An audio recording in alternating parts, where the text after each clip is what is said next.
Where's the Green Party these days on defence? I know that you used to be anti-NATO. That's no longer the case anymore. You now want to see reform from within. What does that look like? What would that look like? What would Green MPs, if you were in the House of Commons, what would they be saying on defence, NATO and the rest of it? Well, this came up a little bit in the TV debates. And as I said then, we recognise that international cooperation is an inherent part of ensuring our security. And the Green Party are an internationalist party, so we are all about collaborating across borders. Being a member of NATO, NATO asks its members to contribute 2% of its GDP to defence, which is fair enough that each member contributes a fair amount. But the UK is already contributing that number. And so we would remain part of NATO, but we would push for changes. I think the most... Do you support the 2% spending? I do, yes. Although the Green Party might allocate some of that spending a little bit differently. How so? And one of the ways that we want to seek changes in NATO would be currently... NATO is prepared to press the red button, press the nuclear button first. And so we would be pushing for a no first use policy because there is no sane or ethical justification for ever being the aggressor with nuclear weapons. Seems highly unlikely that a NATO state would ever fire a nuclear weapon first, wouldn't it? We have to remember that the vast majority of NATO members don't even have nuclear weapons. No. And that's why they want us to retain ours. Yes, and that's an area where the Green Party differs from other parties because we're clear that as well as costing an absolute arm and a leg, our nuclear weapons do not make us safer. In fact, they make us a target. They make us more. But then why do countries, other NATO members, Eastern European countries, for example, do they want us to keep our nuclear weapons then? Well, it probably suits them for us to have them rather than them. I mean, that's... The fact is that at the moment... we have nuclear weapons. We're spending a huge amount of the government's budget on that when it could be being spent on measures to fix our crumbling schools and our crumbling NHS. But in an era of course, those are important things, but in an era when Vladimir Putin is so threatening our own continent, surely it would be mad at this moment to give up our nuclear weapons. I should emphasise that what I'm talking about is moving towards a nuclear-free future, not turning them off tomorrow morning. But at any point. Well, there are ways to build towards peace. And the trouble with nuclear weapons is that they just don't tackle the biggest threats that we're facing in the world. I mean, they don't help with terrorism. If a terrorist is going to hijack a vehicle and use that as a weapon, but the biggest threat in the world right now is Russia, surely. Cyber threats, it doesn't help with that. And of course, the biggest threat facing humanity, which militaries all over the world are taking very seriously, is climate change. And I find it reassuring that militaries are taking this seriously because they understand that if we don't tackle it, it's going to cause conflict, famine, and create millions of refugees. But I mean, Ukraine gave up their nuclear weapons and then they got invaded. Ukraine are in a very different situation to the United Kingdom. Yeah, but I mean, you won't find a Ukrainian now who wishes they didn't retain their nuclear weapons.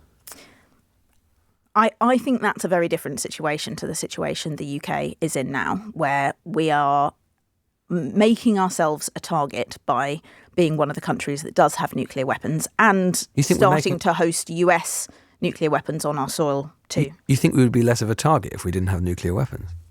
As I said, the vast majority of NATO countries don't have nuclear weapons. So this would be a case of the UK joining those. Poland doesn't have nuclear weapons. It's still a target. Eastern Europe, surely we're not more of a target. We would still remain a target of Russia or whoever. If we have nuclear weapons or not, we'll just be more exposed.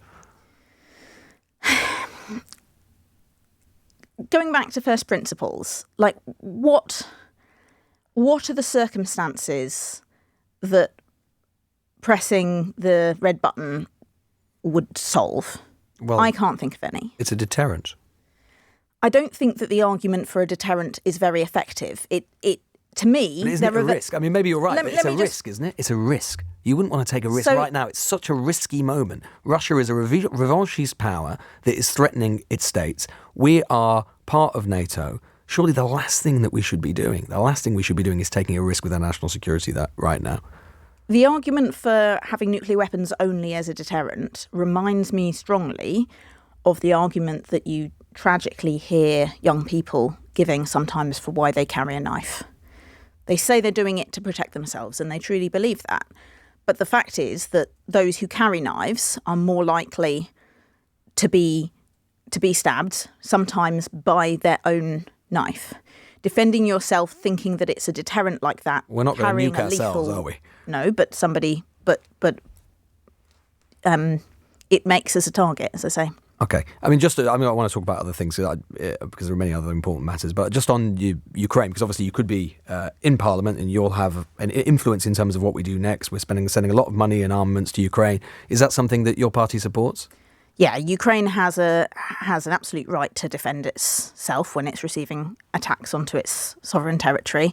And so, yeah, I do support the assistance that the UK and other countries are providing. Let's talk a little bit about a policy that came up quite a lot this week that I know upset quite a lot of people, and I know that you'll want to just refer to it since we're here. There was a bit of controversy you'll have seen about a policy which I know your party is now saying it was historic, but saying that childbirth is a non-medical event and we should be reducing the number of C-sections. How did that happen? So first of all, to be clear, that policy is not going to be in our manifesto and was never going to be in our manifesto. I think it was a quite out-of-date policy that was adopted some time ago when I think the mainstream medical opinion was somewhat different to what it is now. A little bit first to explain how our policy setting process works.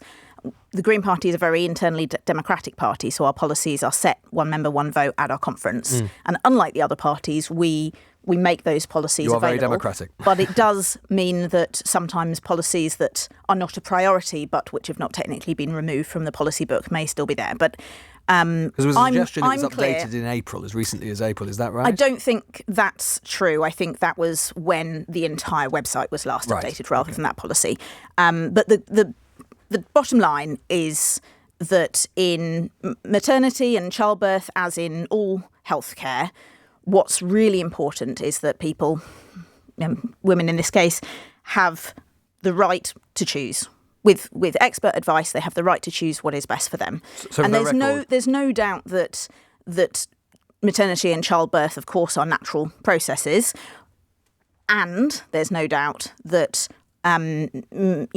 C-sections and other medical interventions are sometimes the best way of ensuring the best outcome for mothers and their children. Do you think there are too many C-sections going on in the NHS? No, I think that it's really important for women to have a good, well-informed decision and to have adequate support from midwives and other health professionals so that they can make the best choices for them. But for the record, your party has no view and will have no view on whether women should have C-sections.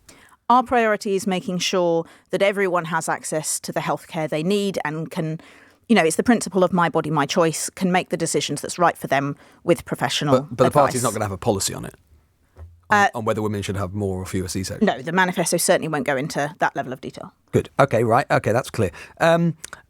Just thinking a little bit about the moment about what's going on with the Labour left. There, of course, have been some deselections and so on of some people on the Labour left. Would you welcome them into your party? First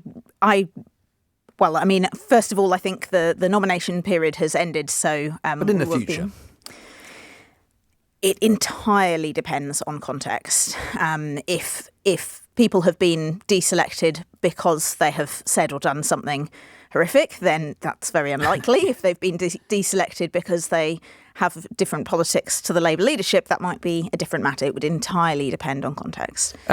Talking about candidates, there have been reports this week saying that your party had dismissed or removed a small number of election candidates after an investigation into their online activity. And I think this is largely referred to alleged cases of anti-Semitism. I mean, how many were removed in the end? First of all, just want to say, as co-leader of the party, I rightly have no role in the disciplinary and complaints process. That's a basic principle of good governance, that there shouldn't be any political interference. But we do have internal processes to investigate these, and those have done their job with any cases that have been brought to our attention. So all of those reported, they're not candidates anymore? To my knowledge, a small number have been are no longer candidates, and new candidates have been selected. In fact, We're standing the largest slate of parliamentary candidates we have ever stood in any general election, 574. That's the same number across England and Wales. That's the same number as Labour and Lib Dems, and actually more than the Conservatives. One of the candidates, Adam Pugh, the candidate for Deptford and Lewisham North, said of the Royal Navy vessels delivering aid to Israel, "I hope they sink." Is he still a candidate?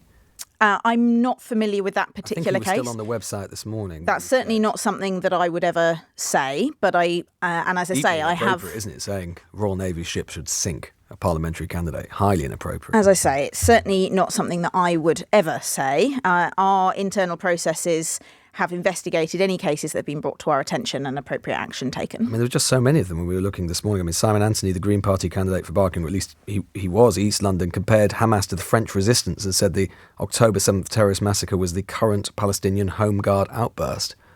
Clearly inappropriate as well, would you say?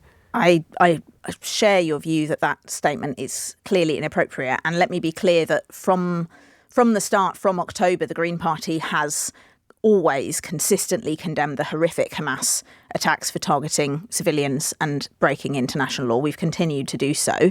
Israel has the right to defend itself from those attacks, of course. But let's look at why we're talking about this. It's because the actions of the Israeli government since then have gone far, far beyond self-defence, with hundreds of thousands of people being killed, injured and displaced. You had a candidate who, to be fair, has been removed. Your candidate for Aldridge Brownhill said the leaders of Israel and Gaza conspired to carry out what happened October the 7th for financial gain, which without doubt, obviously, is just deeply anti-Semitic as well as being completely appalling in all sorts of different ways. They were removed. But as you know, the Board of Deputies of British Jews accused the Greens of taking too long to deal with a clear anti-Semitism problem. Do you think your party does have an anti-Semitism problem? You've highlighted a number of cases, and as I said, our internal processes, of which I rightly have no part, have investigated everything that's been brought to our attention and taken appropriate action. With 574 parliamentary candidates across England and Wales, a very small number are no longer candidates. I don't think that...